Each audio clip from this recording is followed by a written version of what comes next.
e a todas.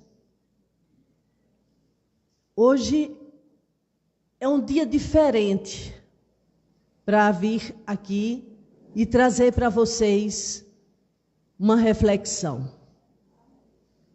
Por muitas vezes estou aqui, não é? Até faço muita brincadeira, meu lado moleque fica um tanto aflorado, momentos de seriedade misturado com gaiatice, eu diria assim. Mas hoje eu sinto grandes emoções. Então, no decorrer da minha fala, se por um acaso eu me emocionar mais, vocês me perdoem. Porque desde de tarde, eu creio que eu estou com muitas visitas, devido ao tema, quando a gente estuda, quando a gente se prepara para uma palestra, nunca é um trabalho só.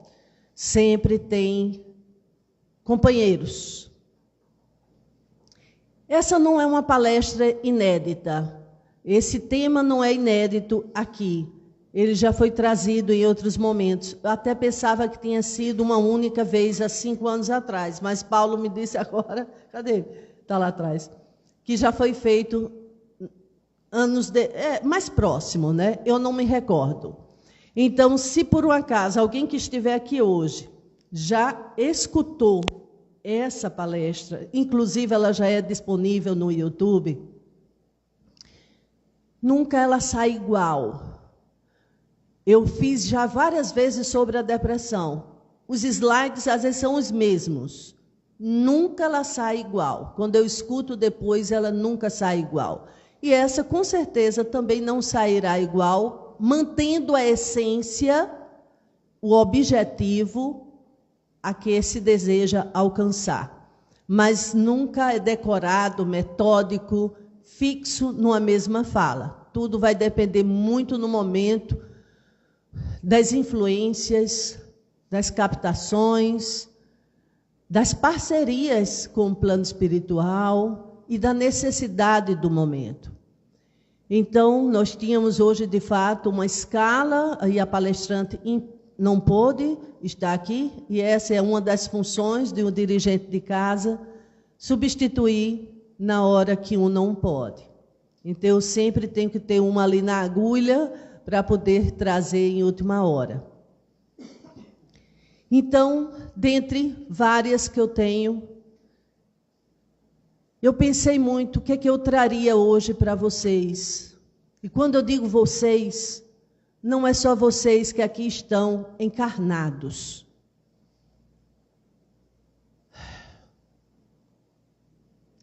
Mas a quantidade de pessoas desencarnadas que precisam, hoje, escutar esse tema.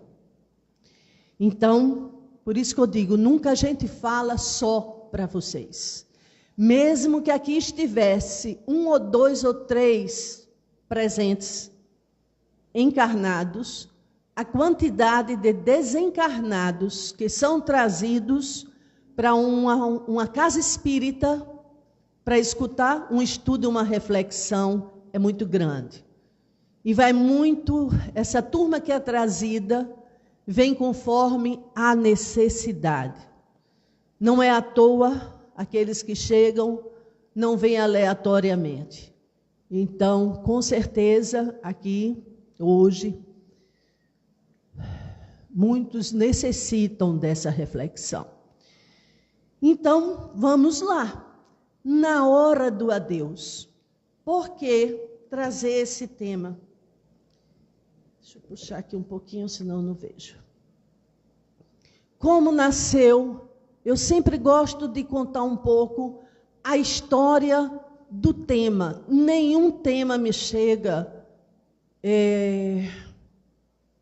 por minha própria conta. Eu sempre espero que a intuição chegue me solicitando o tema para ser estudado, pesquisado e trazido aqui para vocês. Às vezes eu estou com algo em mente. Eu estou preparando uma para maio. Mas pode ser que nesse decorrer, algum soprinho chega e eu desvio o rumo e vai parar em outro assunto. Mas hoje, o tema solicitado é na hora do adeus.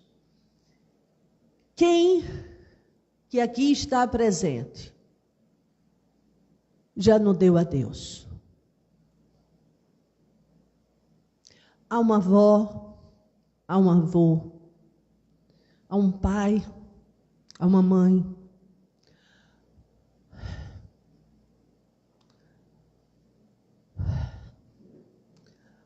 Há um filho. Então, muitos viveram esse momento do adeus. E na vida, pouco nos preparamos para viver, saber viver, como viver, saber chegar nesse planeta. E se pouco nos preparamos para reencarnar, muito menos nos preparamos para o desencarne. Muito menos nos preparamos para esse momento de um adeus, que depois vamos perceber que, na verdade, não é um adeus, mas um até logo, um até breve, um até um dia. Então, isso que a gente pensa que é para sempre, nunca mais vou te ver, nunca mais vou te sentir, nunca mais vou te ouvir, nunca mais vou estar com você. Não existe. Então, dizem que espírita não deve sofrer, não deve se entristecer, não deve chorar na hora do adeus. Que o espírita compreende a reencarnação, que o espírita compreende o desencarne, que o espírita sabe que a vida continua. Sendo assim, não justifica chorar. Não justifica ter saudade. E aí eu pergunto, isso é verdade? Isso não é verdade. Espírita é gente encarnada, que graças a essa doutrina maravilhosa, nos traz esclarecimentos, recados do além, grandes relatos, grandes psicografias que nos acalmam, nos acolhem e alivia esse sentimento da partida. Então, sou extremamente grata à doutrina espírita por ter me colocado no colo inúmeras vezes. Inúmeras vezes.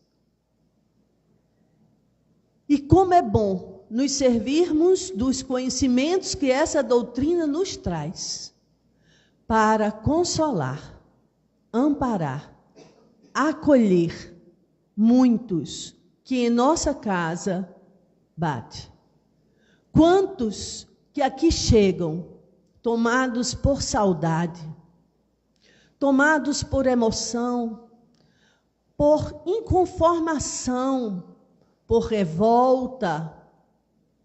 Quantos que aqui chegam querendo notícias, ingenuamente pedindo recados, pedindo notícias. Quantos? É a saudade. Mas pouco se estuda e pouco se sabe desses momentos breves das separações. Então, eu não estou fora dos sentimentos que vocês sentem de amar com apego. Vocês já aprenderam a amar sem apego? Eu ainda não aprendi. Quem aprendeu a amar sem apego, parabéns. Está num grau já subiu de nível. Eu ainda amo com apego. Não é com posse.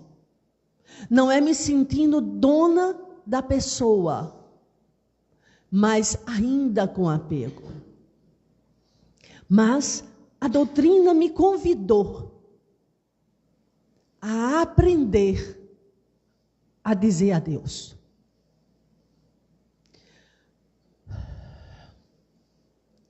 E devido a grande afeto e envolvimento com a minha mãe,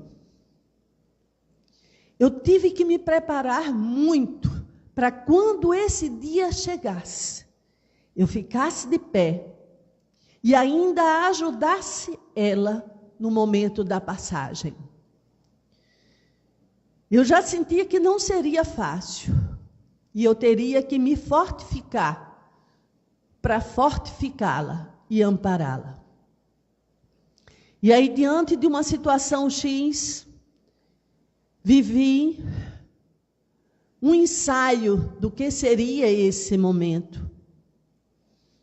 E naquele momento ficou muito claro para mim que eu teria que começar mais intensamente a minha preparação e a dela.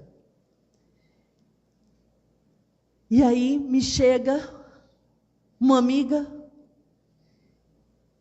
e me empresta um livro.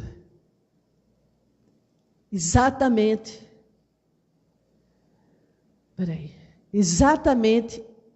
esse livro. Na Hora do Adeus, de Luiz Sérgio. E eu leio, devorando páginas por páginas.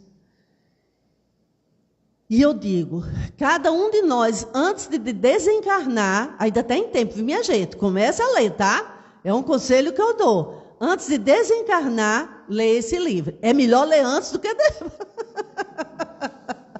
É só assim eu ria. É melhor ler antes do que depois, viu? Que alguém chegue para vocês contando como é o processo.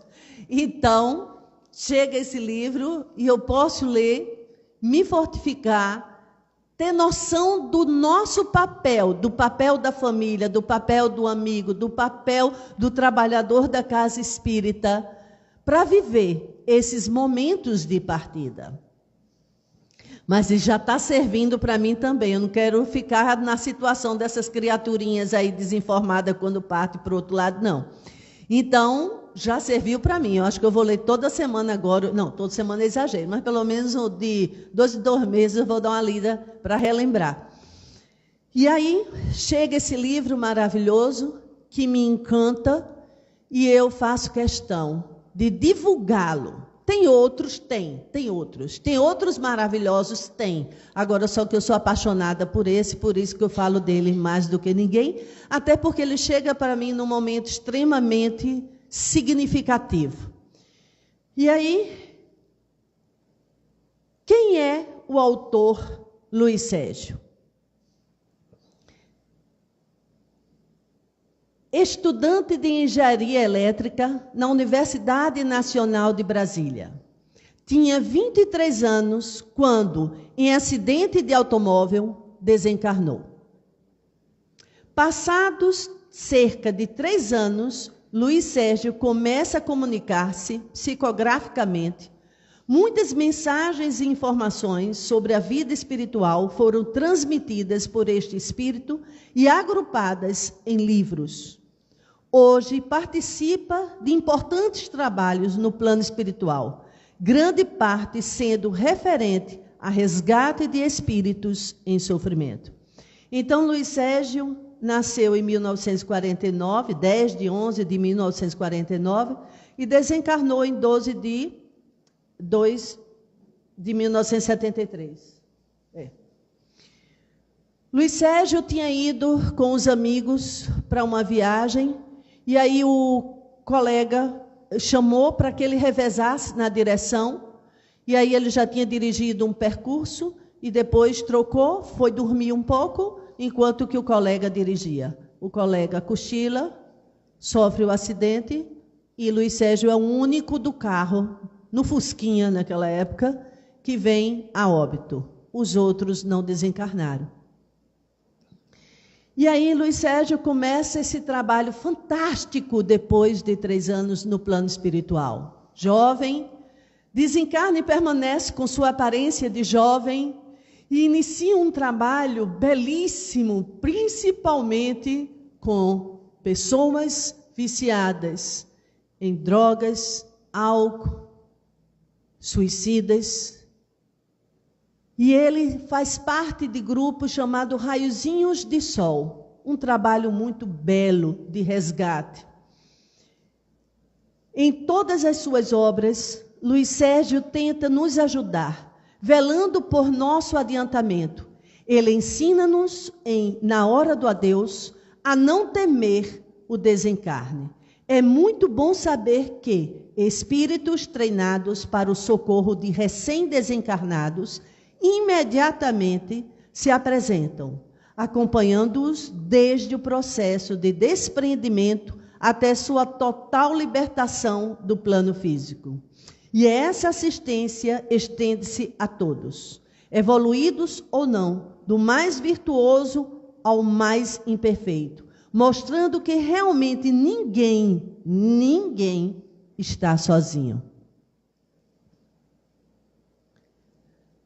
Então, qual a diferença entre morte e desencarne? Reflitam. Será que há alguma diferença quando nós do movimento espírita dizemos assim, a fulaninha morreu? Não, não é para dizer que morreu não, é desencarnou. Ah, tá, é a mesma coisa. E uns para ser bem fiel espírita, só diz assim, o desencarne de fulaninho foi tal dia. E teria alguma diferença dizer morrer e desencarnar? A morte do corpo físico é fenômeno natural que atinge todos os seres da criação, cedo ou tarde. Um passarinho morre, uma borboleta morre, um gatinho morre, o ser humano morre, até a bactéria morre. E desencarnar. O desencarne acontece quando os laços perispirituais, até então mantidos enraizados, molécula a molécula, no corpo físico, se desfazem, concedendo liberdade ao espírito que passa a viver em outra dimensão da vida. Por que eu estou primeiro falando disso, do desencarne e o morrer? Porque todo o processo que vamos ver, que conta aqui nesse livro, é exatamente mostrando essa diferença do morrer e o desencarnar. Luiz Sérgio, após vários trabalhos feitos no plano espiritual, vindo aqui em missão na Terra, resgatar muitos espíritos sofredores, alguém chega para ele e diz assim, Luiz Sérgio, você que faz tantos trabalhos, com tantos sofredores, com tantos jovens, inclusive suicidas, como é que a gente deve se comportar no momento do velório? O que é que a gente deve fazer? Qual deve ser a atitude da família? Como a gente deve proceder a partir do momento do óbito? Você já pensou em fazer um trabalho que nos trouxesse esse esclarecimento? E aí Luiz Sérgio amadurece a ideia e vai pedir aos seus mentores espirituais a permissão para fazer um próximo livro onde ele pudesse trabalhar exatamente esses esclarecimentos, essas dúvidas que tanto nos acompanham do que deve ser feito na hora do adeus. E aí é autorizado a ele vir e fazer essa pesquisa, mas a ele foi dado um grande companheiro que se chama Henrico, uma pessoa que aparentemente tinha 70 e poucos anos. Ele queria permanecer com esse aspecto no mundo espiritual. O espírito não tem essa idade. Nós é que nos apresentamos como desejamos no mundo espiritual. E como ele desencarnou idoso, queria permanecer com essa aparência. E Henrico é designado a acompanhar Luiz Sérgio nessa tarefa. E os dois são enviados aqui para a crosta terrestre e fazer pesquisas em velórios. E ele visitou dezenas de velórios. E vendo a reação das famílias, dos amigos, nesse momento do velório. Velório de materialista, velório de pessoas espíritas, católicos, evangélicos, de suicídio, morte repentina, morte coletiva, morte por doenças lentas que vão gradativamente chegando ao desencarne, por assassinato, morte de pessoas que não tinham crença absolutamente em nada, porém tinham uma grande religiosidade dentro de si, morte de pessoas que viviam dentro da igreja, porém nunca se deram conta realmente de Deus e da espiritualidade. Então, são inúmeros relatos que conta esse livro de tipos de pessoas que desencarnaram, a reação de cada um deles ao se ver do outro lado da vida, e mais, a reação das pessoas em um velório. Nós pensamos que a nossa missão se encerra no momento que é constatado o óbito. Ali vai providenciar toda aquela burocracia, a compra do caixão, as flores, pagar o central de velório e o túmulo ou a cremação, enfim. Pronto, acabou a tarefa. Será? Será que a tarefa de um familiar se encerra com esses processos burocráticos, com esses rituais no momento final? Será que enquanto aquele corpo ali, aparentemente, só como se fosse uma pedra indiferente, não registra mais nada, não precisa mais de nada de nós? Então, no Livro dos Espíritos, questão 155. A separação se dá instantaneamente por brusca transição? Haverá alguma linha de demarcação nitidamente traçada entre a vida e a morte? É assim, morreu, puf, saiu, descolou, voou, bateu asinhas e se foi. Pronto, acabou com toda facilidade.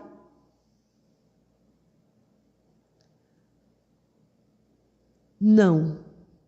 A alma se desprende gradualmente, não se escapa como um pássaro cativo e que se restitua subitamente à liberdade. Aqueles dois estados se tocam e se confundem, de sorte que o espírito se solta pouco a pouco dos laços que o prendiam. Estes laços se desatam, não se quebram. Por quê? Para aqueles que são novatos, ou estão chegando agora na doutrina, que ainda não estudaram o ESG, que ainda não tem maiores conhecimentos, a gente só pensa assim, corpo físico e espírito, né? Só que nós temos vários corpos, além desse corpo material, além desse corpo visível, palpável, tangível, nós temos vários corpos. O corpo astral, o corpo perispiritual, o corpo mental, e assim vai. Mas vamos nos deter agora só no corpo físico, espírito, e o que me liga o corpo físico ao espírito é o perispírito, que é o corpo perispiritual. É um corpo mais fluídico, de uma matéria mais sutil, que se diz uma matéria mais quintessenciada. Os médiuns têm a capacidade de ver o perispírito. Eles não vão ver, a grande maioria, o espírito, e sim o perispírito. Que ele tem todo esse formato, todas as impressões do corpo físico. Mas ele não é moldado conforme o corpo físico, ao contrário. Tudo começa pelo perispírito, que na preparação da reencarnação,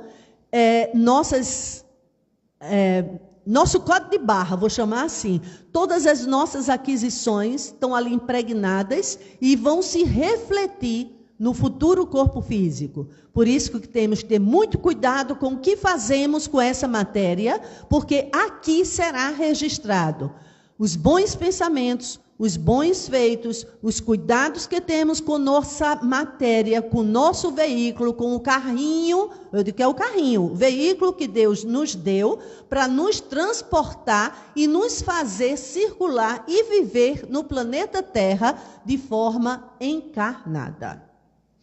É o meu veículo que foi emprestado e eu tenho obrigação de cuidar bem dele, como se fosse um carrinho que eu levo para revisão, troco o pneu, vejo a fita de freio, vou ver o óleo, vou botar combustível. Eu tenho que cuidar, porque senão, se eu quiser ir trabalhar com o meu carrinho, ele não vai sair do canto, nem gasolina ele vai ter.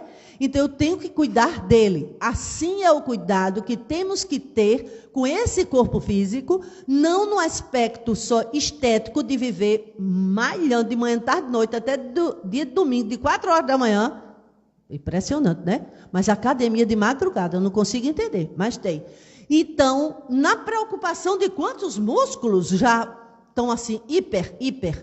Os músculos, hiper, e o espírito, hipo. O espírito atrofiado, perdido dentro de tanta musculatura. As pessoas se preocupando tanto em desenvolver massa muscular, mas potencial espiritual quase zero. Aí chega a dona morte, bate na porta e o cara se desespera, porque ele não sabe nada. Pega de surpresa um monte de gente. Então, e esse perispírito está ligado ao corpo físico, molécula a molécula, ponto por ponto. Temos um cordão principal chamado cordão de prata, que une o corpo físico ao perispírito, mas além dele, existem milhares e milhares e milhares que unem célula do corpo físico ao corpo perispiritual. E nesse momento do desencarne, se leva muito tempo, algumas pessoas, para fazer esse desencarne. A morte clínica já foi constatada. O coração não funciona, a parte cerebral, o sistema nervoso central, a parte mais profunda do cérebro, já é constatada a morte encefálica, mas ele ainda não desencarnou.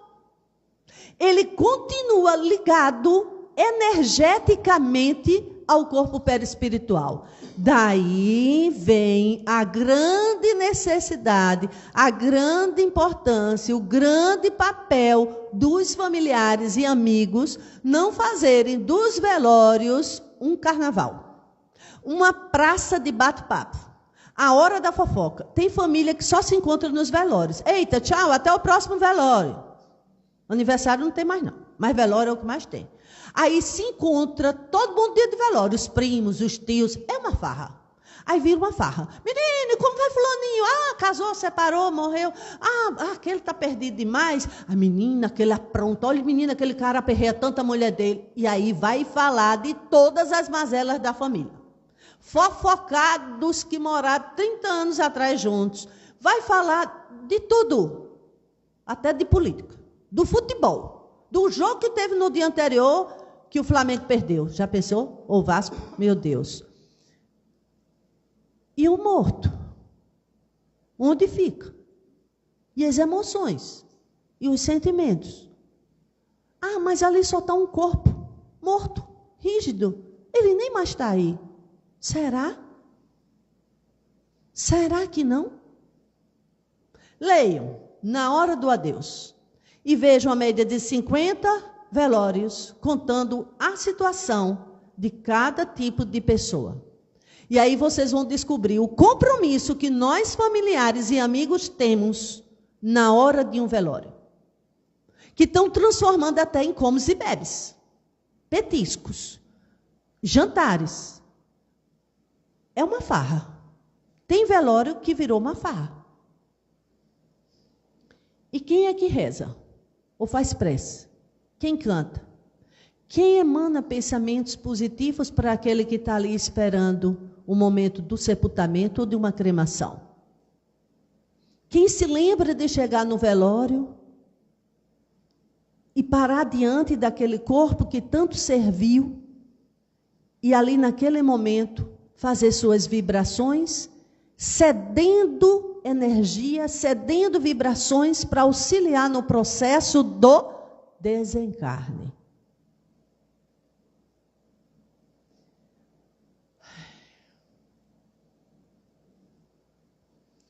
Momento do velório, já falei, vamos lá. O que se passa em um velório? Ele é igual para todos, antecipei, não foi? Qual sua finalidade e importância para o plano físico e o espiritual? Antecipei um pouquinho o slide, já falei para vocês dessa grande importância que temos que ter durante esse momento do velório. Que conduta a família e os amigos devem tomar neste momento? Muitas vezes fazem do velório e do cemitério uma esquina onde se conversa fiado, discutindo política, negócios e futebol, quando não coisas piores, inclusive denegrindo a vida lá do cidadão que teve não sei quantas amantes, que aprontou, que não era peça boa, que morreu, foi bem pago, chegou a hora dele, menina, eu estou aqui, mas bem que merecia, viu? Todos esses tipos de pensamento saem muitas vezes na hora de um velório. Mais do que nunca, o espírito precisa de vibrações de harmonia, que só se formam através da prece sincera e de ondas mentais positivas. E o desencarne se dá igualmente nos casos de mortes coletivas. Quem estava aí nesse prédio? Muitos aí, muitos, morreram. Ou por queda, porque queriam escapar do fogo e pularam, ou pelas chamas, intoxicados, queimados. De todos que estavam aí, como nas Torres Gêmeas, quando aconteceu aquilo dia 11 de setembro, não me lembro o ano, mas, que ano? 2001. Eita, vocês acompanhavam, eu já era nascido, hein? Então, se revelaram. Então, 2001, muito bem, Thalita. Eu era criança, me lembrando. Então, todos ali viveram da mesma forma o desencarne. Pode ter sido do mesmo jeito a questão física, mas a morte pode ter sido igual, mas o desencarne foi igual para todos? Não. Porque vai depender das condições evolutivas de cada um. Psicológicas, espirituais, conhecimento. Então, tudo vai depender da condição psíquica de quem está desencarnando e da questão espiritual. Cada um tem sua vivência. Todos são assistidos, sim, mas todos aproveitam a assistência da mesma forma? Não. Todos são assistidos pela equipe socorrista, mas todos percebem, sentem a chegada dessa equipe socorrista? Não. Porque muitos tão materialistas se negam a acreditar que a vida continua. Passaram uma vida acreditando que morreu e acabou-se. E no momento que se vê nessa situação de passagem, ficam num processo de desorganização mental, de confusão mental, que pensam até que enlouqueceram. E não se dão conta, não se apercebem que estão mortos fisicamente, porém vivos espiritualmente. Então, cada um tem a morte, não como muitos dizem, que merece, mas que de uma certa forma se preparou ou construiu. Porque nós somos herdeiros de nós mesmos. Ninguém nos dá o que na vida nós não conquistamos. Nossas conquistas são nossas conquistas, alcançadas pelo passo a passo nessa encarnação. Meus pais podem deixar para mim terreno, casa, carro, dinheiro, poupança, investimento. Podem até pagar minha educação. Mas minha experiência, minhas vivências e minhas conquistas espirituais e psíquicas é minha. Porque tudo vai depender do uso que eu fiz, de tanto que recebi. O desencarne dos materialistas. Estes, ainda escravos de paixões, ficam presos por muito tempo, enquanto os instintos animalizados de que ainda é portador não seja reduzido a níveis compatíveis ao seu desligamento. Então, quantos que estão presos a seus bens materiais, que morrem, não desencarnam, demoram a aceitar esse processo, ficam vinculados ao corpo físico, entrando em decomposição, anos, muitas vezes, e querem viver como se estivessem encarnados. Morando na mesma casa, atrapalhando lá até na venda do terreno, do carro, dos negócios. Neto, até semana passada, ele fez uma palestra e citou até um caso de um senhor que ficava lá atrapalhando todo mundo que queria comprar a casa dele, porque ele se achava o dono da casa ainda, né? E jurava que ainda estava encarnado. Isso não é raro. Isso não é raro. Isso é muito mais frequente do que se imagina. Então, os materialistas sofrem com essa passagem, porque querem viver como se estivessem ainda na carne e não estão. E vão tentar dar um jeito, de alguma forma, para ter as sensações como se aqui ainda estivessem. Após o velório, o que é mais indicado? O sepultamento ou a cremação? Ah, isso aí pega, viu? E aí, eu gosto sempre de fazer a pergunta. Eu vou fazer a pergunta agora. Quem daqui, quando eu morrer, não me enterre. Eu não quero dar gosto para as bactérias me comer, nem virar lanchinho de minhoquinha, de micro-organismos e tudo mais. Eu quero ser cremado, eu não vou dar gosto à terra me comer. Alguém já pensou assim aqui? Será que alguém pensou? Sei não. E outros dizem, não, eu quero ser sepultado. E aí, ser sepultado ou ser cremado, que está na moda, inclusive, faz diferença? Será? Faz diferença? Por quê?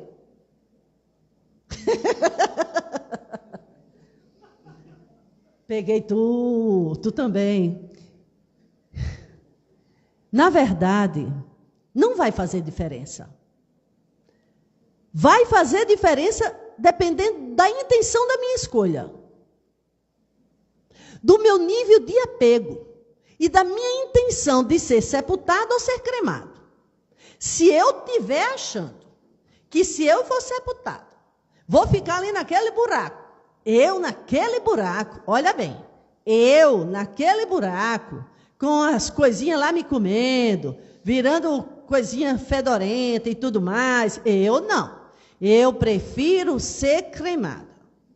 Porque está dentro daquele buraco, logo eu que morro de medo de escuro, de canto arrochado e tenho claustrofobia, ele vai sentir se for sepultado? Vai. Porque, olha, quando ele diz, eu ali dentro daquele buraco, ele vai estar no buraco? Vai estar no buraco mesmo. Porque a mente dele está presa ao corpo físico. Ele acha que quando sepultar o corpo dele, ele vai estar lá. E se eu abrir meu olho e estiver dentro do caixão? Aí, não, prefiro ser cremado. E aí começa esse drama, cremado ou sepultado? E outros não. Aí uns dizem, não, quero ser cremado e depois pegue minhas cinzas e jogue no mar, ou numa floresta, ou num campo verde. Já poluiu, né? Não pensou nem na natureza. Então, seja cremado, seja sepultado. Se eu tiver apego e não me preparei para a hora do adeus, para o momento da separação, para o momento do desencarne, de um de outro, eu estou ferrada. Eu vou sentir. Vou sentir sensações ruins com o sepultamento, como vou ter sensações perispirituais, não é no corpo físico, hein? Sensações perispirituais com a cremação das labaredas. Então, seja jogando no mar, seja cremando, seja como for, embalsamando, não interessa. Por isso que é importante as pessoas começarem, mas quando falam em morrer todo mundo, não fale nisso não fale não, menino, mude de assunto, vamos falar de coisa melhor. Não, já estragou a conversa. Todo mundo foge, é eterno, ninguém vai morrer. Ninguém daqui vai morrer, viu, gente? Pode estar certo. Não se preocupe, realmente não vão morrer. Só o corpo físico. Mas se foge desse tema, impressionante. Como é difícil falar sobre isso. Como é difícil. E como é difícil ver nossos amores partirem. O que a família deve fazer com os pertences de quem partiu e qual o tempo aconselhado para se desfazer deles? Tem gente que quer conservar o quarto intacto. O sapato no lugar onde deixou, a roupa, a farda, se era da escola, o do trabalho, o travesseiro, o banheiro, os brinquedos, tudo, as joias, bijuterias, tudo da pessoa do mesmo jeito, como se ele fosse chegar a qualquer momento de uma viagem e usar tudo novamente. Alguns pais, relata aqui Luiz Sérgio, alguns pais pedem que leve a refeição no quarto do filho, como se ele fosse comer. Devido a tanto apego e tanta dificuldade de aceitar a separação. Mas também tem outras pessoas que, ao voltar do velório, entram em casa como um trator, um furacão, um tornado, fazendo a mala como que a Polícia Federal fosse bater a qualquer momento e carregar a pessoa. Dando tudo. Da roupa, da sapato, da brinquedo, da tudo, que é para não ter lembrança. Eu quero... Sabe o que é isso? Medo de sentir saudade.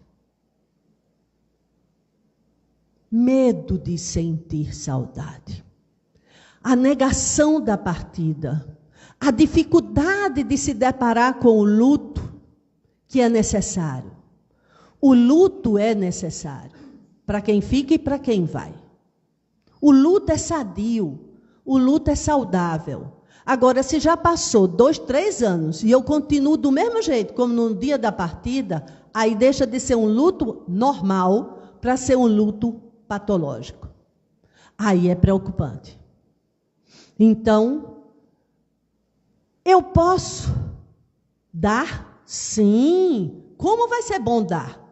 Mas dar no seu tempo. Respeitar. Porque o ente querido que se foi, ele não morreu, ele desencarnou. Ele continua existindo em algum lugar. Se eu saio hoje desse plano, eu tenho minha casa, que eu amo a minha casa. Não é nenhuma mansão, não é nenhuma casa de cinema. É a minha casa que, com muito esforço, eu e meu marido conseguimos, conquistamos.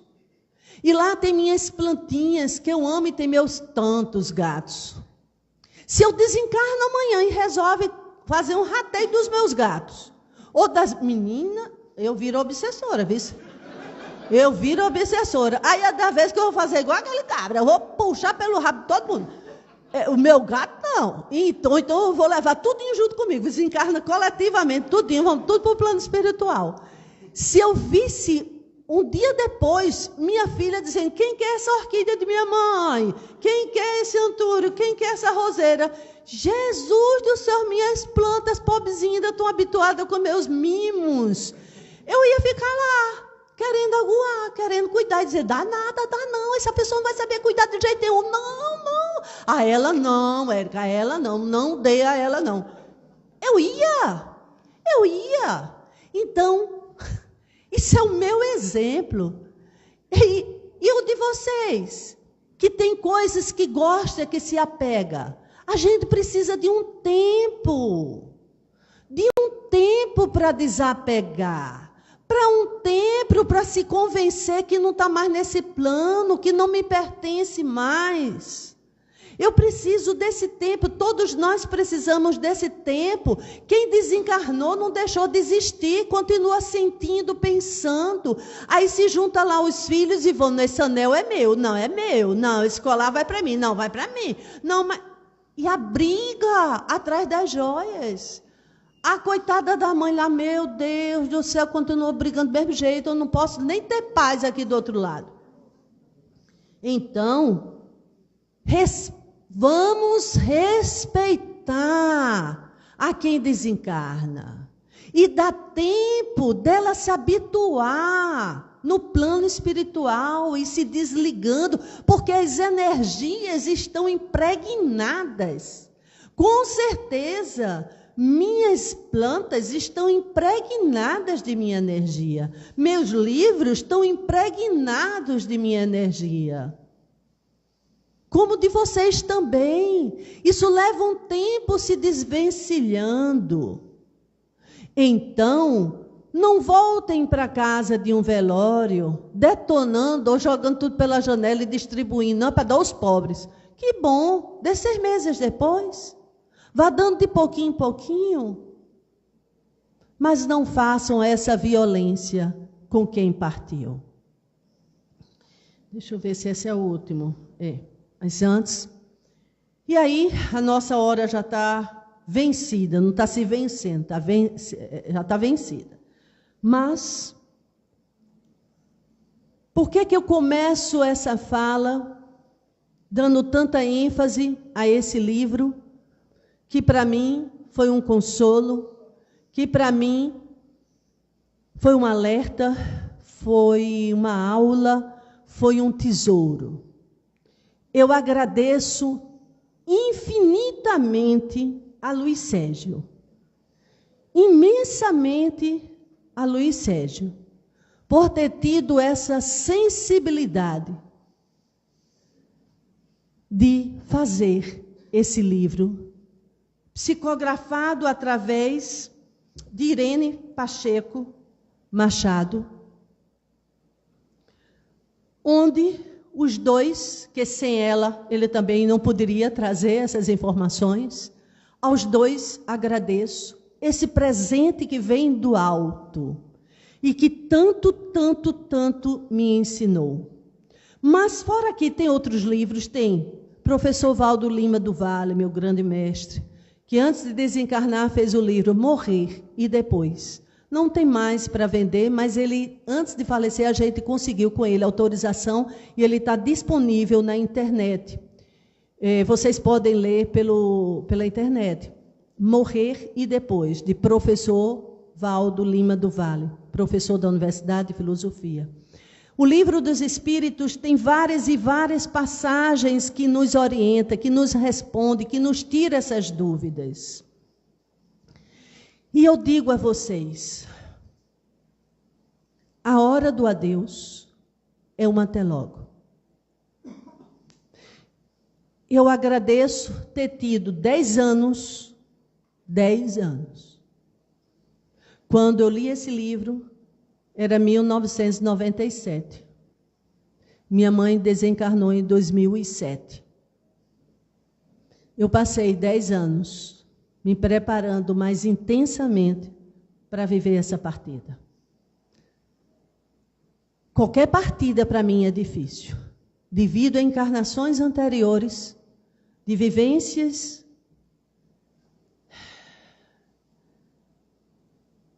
na Alemanha, na Segunda Guerra Mundial. Foi uma encarnação muito próxima da outra, 20 anos só depois. Então eu trago para essa encarnação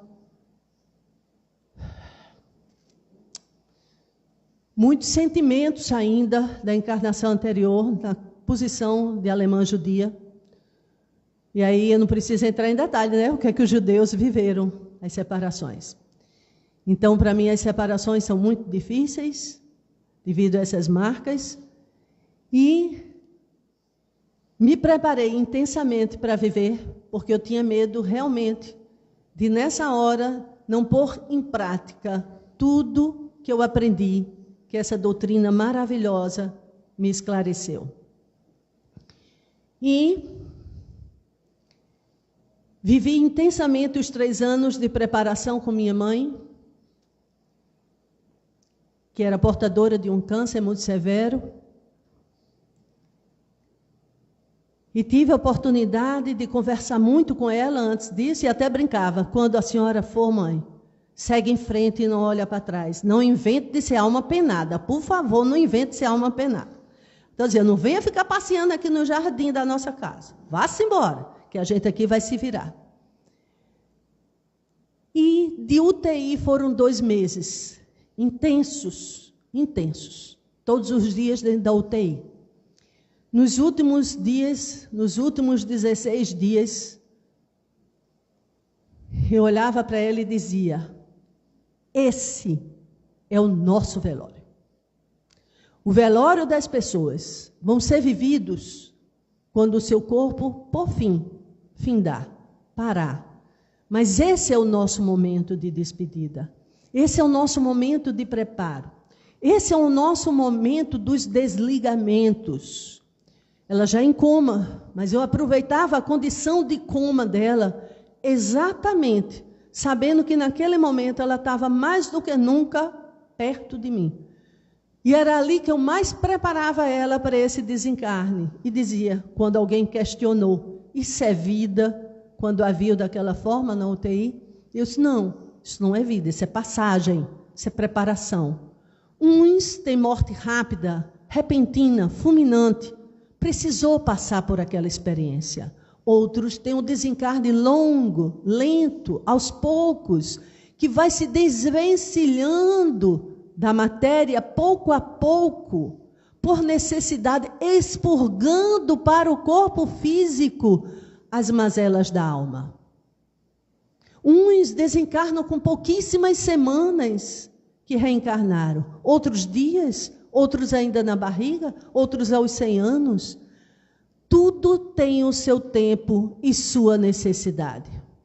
E aí, nos preparamos intensamente para isso, e no dia do velório, quando de fato todos os familiares estavam ali, amigos, e ali eu deixei que aquele corpo pudesse de fato ser velado por eles. E eu, mais recuada, porque o meu momento já tinha sido vivido, mas dei continuidade quando eu dizia, não se impressione com nada aqui. Siga em frente, siga em frente. O pior já passou. E aí uma amiga médium chega para mim e diz, não se preocupe, ela não está aqui. Ela não está assistindo o próprio velório. Ela foi conduzida para um hospital no plano espiritual, está deitadinha numa cama, com um robezinho branco xadrez com azul e branco, a palazinha bordada, e ao lado dela tem uma senhora forte, cabelos brancos, olhos azuis, penteando o cabelo dela, não sei porquê, mas penteando o cabelo dela a todo momento e velando o seu sono. E ali era mais do que uma prova de que a vida continua, de que nunca estamos sós, de que nunca somos abandonados. Porque aquele hobby que a pessoa descrevia era exatamente o que ela ficava na salinha de televisão, tomando o cafezinho dela, fazendo palavras cruzadas e vestia ele com frequência. E durante o período de UTI, eu penteava os cabelos dela com frequência para desembaraçar dos fios que saíam do pescoço, da cabeça. E aí eu tinha que pentear sempre os cabelinhos, fazer uma xuxinha aqui em cima, para não se emaranhar em tantos fios que saíam dela. E aí, no plano espiritual,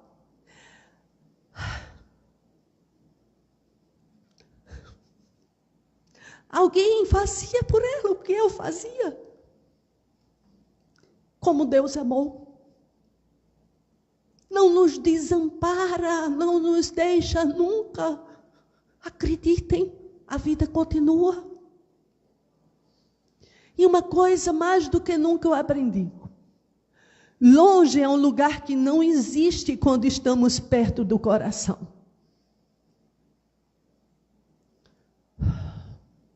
Eu estou com ela. Ela está comigo.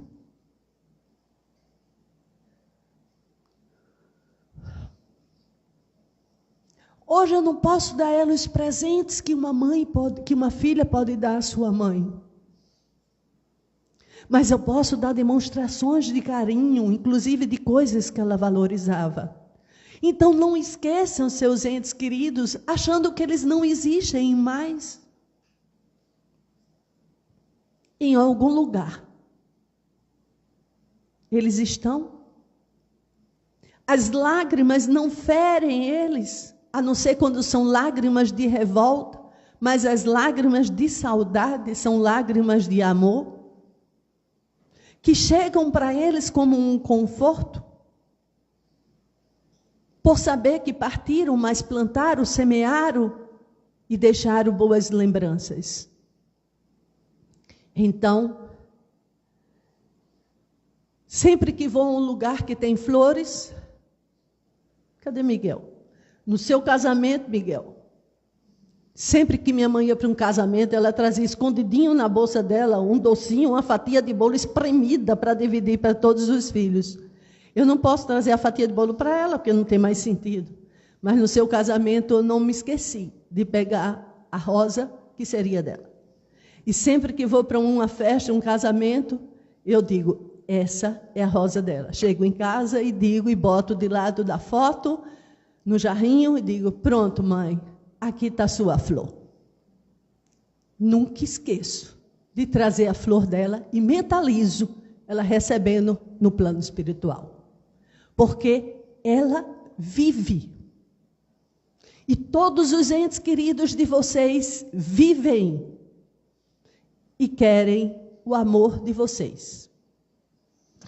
E para finalizar, eu peço ao André aqui, esse texto, eu vou passar para vocês em vídeo, mas esse texto ele foi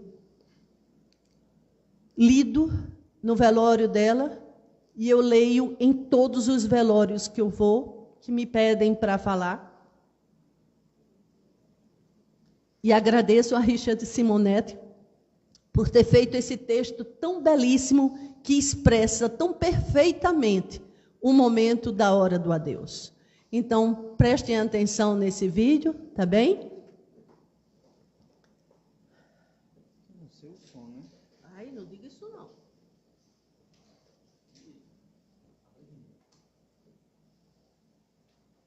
É o primeiro, esse?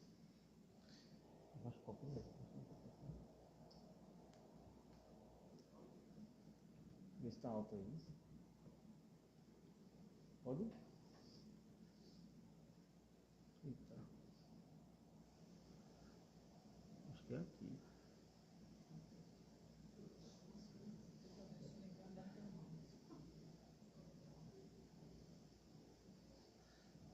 Nossa, assim. Tá mutado onde, hein? Aqui.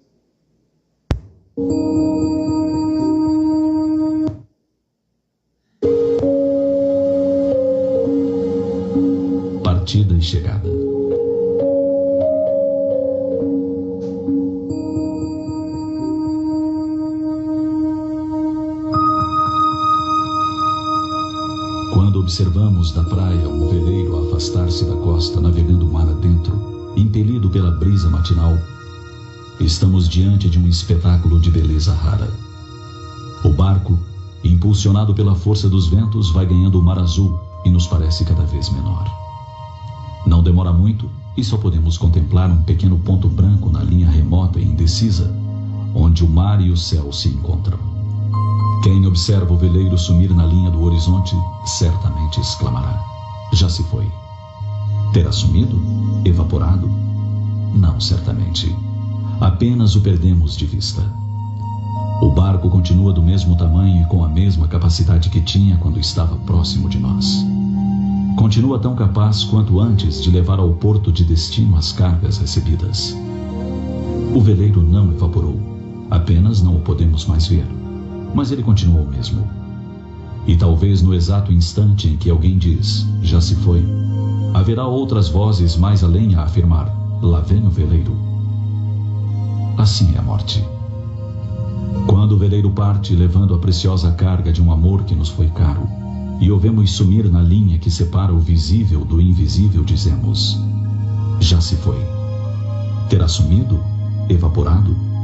Não, certamente. Apenas o perdemos de vista. O ser que amamos continua o mesmo. Sua capacidade mental não se perdeu. Suas conquistas seguem intactas da mesma forma que quando estava ao nosso lado. Conserva o mesmo afeto que nutria por nós. Nada se perde, a não ser o corpo físico, de que não mais necessita no outro lado. E é assim que no mesmo instante em que dizemos, já se foi, no mais além, outro alguém dirá feliz, já está chegando. Chegou ao destino levando consigo as aquisições feitas durante a viagem terrena. A vida jamais se interrompe nem oferece mudanças espetaculares, pois a natureza não dá saltos. Cada um leva sua carga de vícios e virtudes, de afetos e desafetos, até que se resolva por desfazer-se do que julgar desnecessário. A vida é feita de partidas e chegadas, de idas e vindas. Assim, o que para uns parece ser a partida, para outros é a chegada. Um dia partimos do mundo espiritual na direção do mundo físico. Noutro, partimos daqui para o espiritual, num constante ir e vir, como viajores da imortalidade que somos todos nós.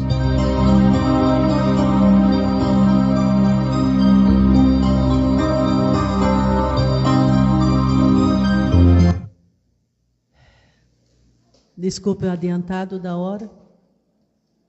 Mas aí Luiz Sérgio encerra seu livro dizendo para Henrico, de coração apertado, porque cada livro que ele encerrava já lhe batia uma saudade pelos amigos que ele teria que se separar, porque fez parte daquela tarefa. E ele diz, eu queria que o universo fosse menor, para a gente nunca ter que se separar de quem a gente se ama. E aí até o Luiz Sérgio mostra como nós ainda precisamos treinar essas partidas, não é? E aí nesse momento começa a cair de uma árvore inúmeras folhas. E sobre eles quatro, que eram quatro que fizeram esse trabalho junto com ele, e as folhas caíam incessantemente sobre o Luiz Sérgio, e ele pergunta a Henrico, por que tantas folhas estão caindo sobre nós? Aí eles, Luiz Sérgio, essas folhas, essas inúmeras folhas, representam as folhas do seu livro. As inúmeras folhas do seu livro que cairão sobre as pessoas que ainda sofrem as partidas e chegarão a cada uma delas, trazendo o consolo de que a vida continua. Muita paz para todos vocês.